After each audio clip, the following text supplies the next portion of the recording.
Bonjour à tous, c'est Madame Zamboto. On se retrouve aujourd'hui avec un nouvel exercice corrigé qui porte sur la méthode des coûts fixes spécifiques et qui, bien sûr, reprend les notions sur le seuil de rentabilité. Nous sommes ici dans la société Alta Plus, qui est un groupe spécialisé dans la fabrication et la distribution de plats cuisinés destinés à la grande distribution. Plusieurs gammes ont été développées. Mais dans un souci de diversification, M. Duclerc a récemment ouvert une brasserie artisanale bio au sein du groupe Alta Plus, Belle de Loire. Je vous rappelle qu'une brasserie, ça produit des bières. La brasserie Belle de Loire est pour l'heure une petite structure dans la région d'Angers. La distribution de ce produit s'effectue à travers deux réseaux, les magasins bio et la vente sur le lieu de production. Les frais liés à la vente en magasin bio sont importants et leur couverture nécessite de gros volumes. L'entreprise s'interroge donc sur le réseau de distribution à développer prioritairement. Donc cet exercice est adapté d'un sujet de DCG que j'ai un petit peu simplifié, je ne vous ai pas mis toutes les questions, je vous ai mis ce qui était possible de traiter sur un niveau de terminal, BTS, IUT. Et bien sûr, DCG, sachant qu'il y a des questions un petit peu plus compliquées qui viennent après. Vous avez à votre disposition l'annexe 1, qui sont les données relatives aux ventes de bière au dernier semestre. Un semestre, c'est une période de 6 mois. On vous donne les quantités vendues, à la fois sur le réseau de magasins bio et sur le site de fabrication. On vous donne le montant des charges variables de production, les charges variables de distribution et les charges fixes de distribution. À chaque fois, on vous donne le montant de ces charges si elles diffèrent entre le magasin bio et le réseau sur place. Et enfin, en autre information, on vous dit que les frais généraux sont de 5 000 € par semestre et que les bières sont vendues 3,60 € la bouteille, quel que soit le mode de distribution. 3,60 € doit s'entendre évidemment hors taxe. Voici les différentes questions qu'on vous pose. Tout d'abord, on vous demande de calculer la marge sur coût variable unitaire d'une bouteille de bière distribuée en magasin bio et d'une bouteille distribuée sur place au cours du dernier semestre. Ensuite, on vous demande, c'est une question de cours, si la marge sur coût variable est pertinente pour choisir le réseau de distribution. Et donc, vous devez justifier votre réponse. En cas de réponse négative, bien sûr, vous devrez préciser l'indicateur qu'il conviendrait de retenir. Donc ça, c'est une question classique qui tombe au DCG, une question où vous devez un petit peu rédiger. Ensuite, calculer la marge sur coût spécifique pour chacun des deux réseaux de distribution, ainsi que le résultat de l'entreprise. Donc assez logiquement, la question 2 doit mettre en évidence le fait qu'il serait préférable de calculer une marge sur coût spécifique. On vous donne presque un peu la réponse. Ensuite, question 4, combien faudrait-il vendre de bouteilles supplémentaires en magasin bio pour que le canal de distribution soit profitable? On peut donc en déduire que dans la question 3, on a dû trouver que la vente en magasin bio n'était peut-être pas profitable. On va voir ça tout à l'heure. Et puis, Monsieur Duclerc envisage d'arrêter la distribution de sa bière en magasin bio, expliquer son point de vue et à l'aide des résultats trouvés dans les questions précédentes, qu'en pensez-vous? Donc l'idée est de nuancer un petit peu cette proposition. Enfin, on vous dit que l'importance des ventes sur place entraîne une surcharge de travail. Aussi, la direction s'interroge sur la possibilité d'embaucher un assistant vente.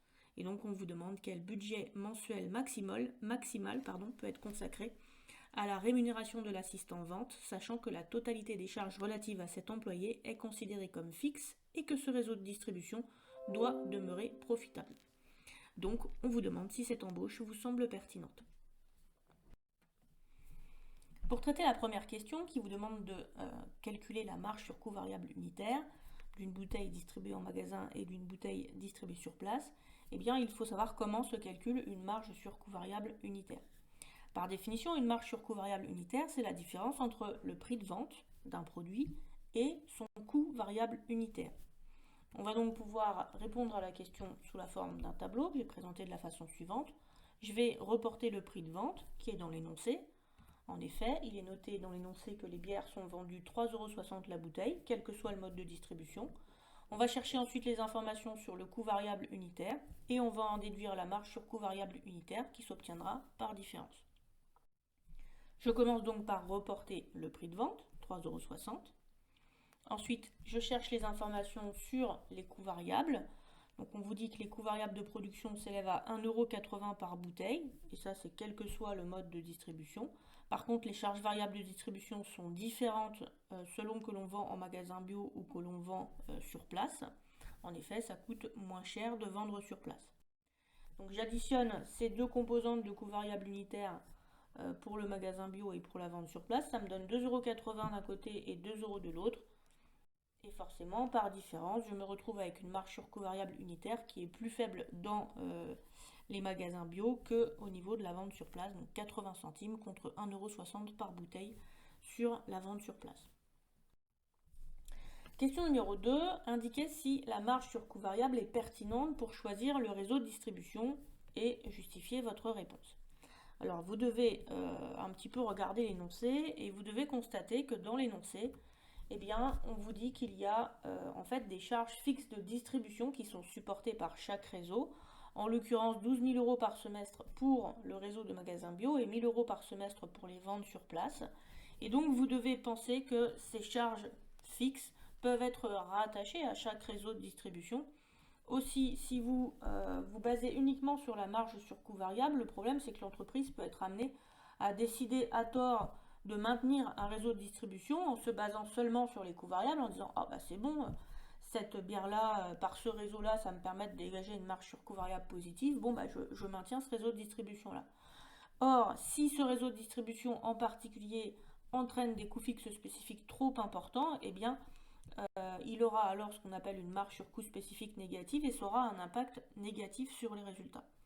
Donc, puisque la marge sur coût variable ne permet pas de vérifier que chaque réseau de distribution couvre tous ses coûts spécifiques, il faut donc calculer les marges sur coût spécifiques de chacun des réseaux de distribution. C'est ce qu'on vous demande de faire dans la question numéro 3. Donc cette fois-ci, je ne raisonne plus au niveau unitaire, mais je raisonne au niveau global. Et donc je suis partie directement d'un compte de résultat différentiel et je suis partie directement de la marge sur coût variable. Pourquoi? Parce qu'en fait, j'ai calculé déjà la marge sur coût variable unitaire. 80 centimes d'un côté et 1,60 € de l'autre. Du coup, je multiplie cette marge sur coût variable unitaire par la quantité vendue en magasin bio et la quantité vendue sur place, 12 000 d'un côté, 4 000 de l'autre, et ça me donne ma marge sur coût variable de chacun des réseaux de distribution. Je peux ensuite enlever les charges fixes spécifiques qui vous sont données dans le contexte. En l'occurrence, on vous dit que c'est 12 000 € par semestre pour la vente en magasin bio et 1 000 € par semestre pour la vente sur place. J'en déduis donc que globalement, ma marge sur coût spécifique est de moins 2 400 pour les magasins bio et 5 400 pour les bouteilles distribuées sur place. Globalement, ça me donne quand même une marge sur coût spécifique positive. En effet, si vous additionnez ici les 2400 et les 5400, vous vous retrouvez quand même avec une marge sur coût spécifique positive, en l'occurrence 5400 moins 2400, ça vous donne 3000 € de marge globale. Mais à cela, il va falloir enlever les charges fixes communes. En l'occurrence, il y a 5000 € de charges fixes communes qui sont évoquées dans le contexte. Le résultat est donc égal à 3000 moins 5000, soit moins 2000 €. Donc le 3000, je vous rappelle, c'est la somme des marges sur coût spécifiques. Au regard de ces résultats, donc, on constate bien évidemment qu'on a un problème. Le problème, vous l'avez vu, il est là.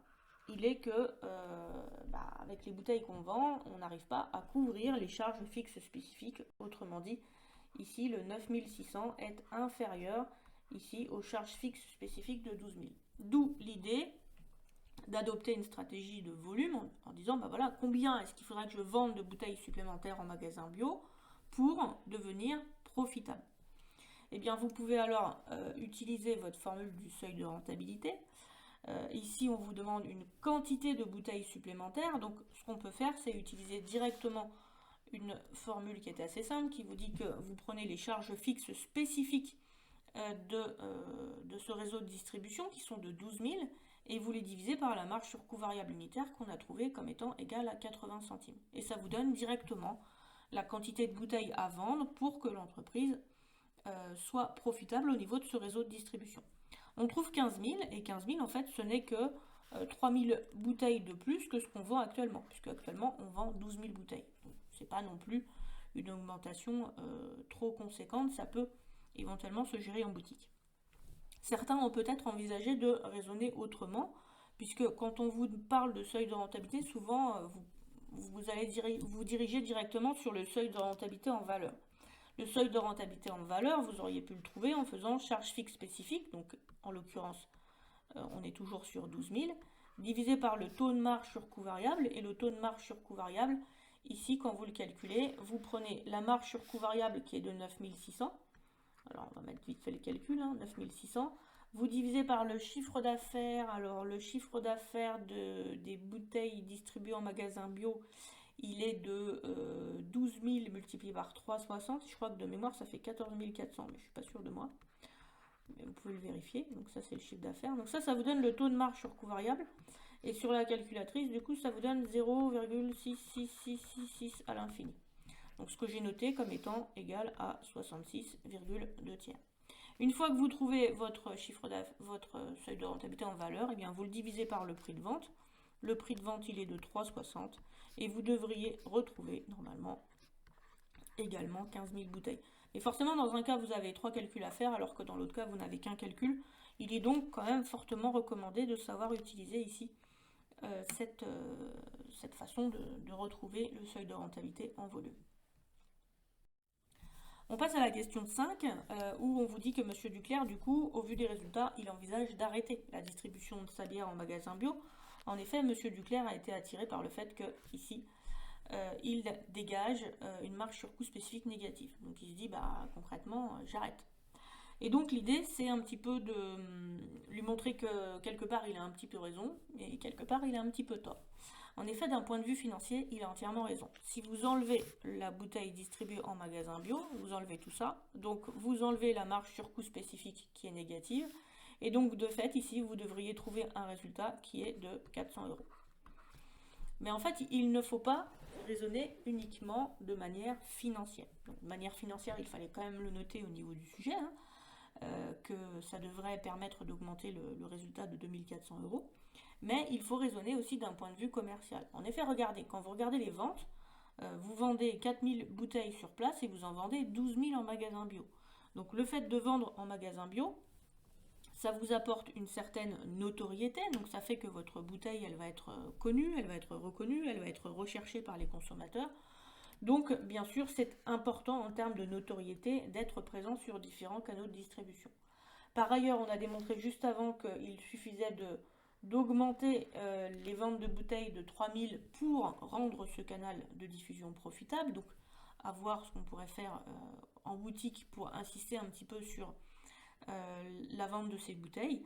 Et puis bien sûr, vous avez la possibilité de vendre sur ce type de magasin qui est un type de magasin en croissance puisqu'il y a de plus en plus de consommateurs qui s'orientent sur les magasins bio. Et donc vous accédez à une diffusion qui est potentiellement beaucoup plus large. Et donc vous pouvez toucher une clientèle qui est également beaucoup plus large. Donc d'un point de vue stratégique et commercial, il semble que le maintien de ce canal soit préférable. Et il est préférable finalement de mettre en place des stratégies pour rendre ce canal profitable pour ensuite pouvoir vendre davantage de bouteilles. Enfin, dernière question que l'on va traiter dans ce cas Alta Plus, on vous dit que l'importance des ventes sur place, donc attention, là on parle des ventes sur place, et on ne parle plus des ventes en magasin bio, entraîne une surcharge de travail. Et de fait, la direction s'interroge sur la possibilité d'embaucher un assistant vente. Quel est le budget maximal que l'on peut consacrer à la rémunération de l'assistant vente, sachant que la totalité des charges relatives à cet employé est considérée comme fixe et que ce réseau de distribution doit demeurer profitable. Alors concrètement, ici, quand vous regardez les bouteilles distribuées sur place, vous vous rendez compte que l'entreprise dégage une marge sur coût spécifique qui est positive, qui est de 5400 €. Eh bien, au maximum, l'entreprise peut donc dépenser ces 5400 € pour faire en sorte que ce canal ne devienne pas un canal qui génère des pertes. Donc 5400 € ici, ça doit être considéré 5400 pour un semestre, donc 5400 pour 6 mois. Or, on vous demande le budget mensuel maximum que l'on peut consacrer. 5400 €, sinon pour un mois, ça ferait plusieurs assistants vente. Et donc, concrètement, ici, vous avez la possibilité de dépenser 900 € par mois, puisque 5400 divisé par 6, ça vous donne 900 €. pour embaucher peut-être une personne à mi-temps. Ça irait dans le sens de développer les ventes de votre entreprise. Par contre, 900 euros par mois, ça représente une somme qui est quand même assez faible, ou alors vous allez payer assez peu finalement votre assistant. Donc, bon, à voir si ça correspond quand même à un budget possible, parce qu'au-delà de ce que le salarié va toucher, il faut bien sûr penser au coût du travail, hein, aux charges patronales qui vont s'imposer à vous. Donc, a priori, ça serait conforme à l'objectif de développement des ventes, mais le budget semble quand même assez limité. Et ben voilà, on a fini. Et du coup, je vous retrouve très bientôt pour d'autres exercices. Vous voyez que même un exercice de DCG, ça peut être traité au niveau GEA, au niveau d'un bac STMG aussi. Là, j'ai pris uniquement les questions qui s'adressaient à tout le monde. Et donc, on a des choses qui sont assez simples à traiter. N'oubliez pas de bien présenter votre information, si possible sous forme de tableau, de bien justifier vos calculs. Et comme ça, tout ira bien pour l'examen. Eh bien, j'attends vos commentaires, vos demandes d'exercice ou d'explications. Et puis, bien sûr, continuez à vous abonner toujours plus nombreux à la chaîne, à activer les notifications et découvrez toutes les autres vidéos de comptabilité, fiscalité et d'analyse financière de ma chaîne. À très bientôt.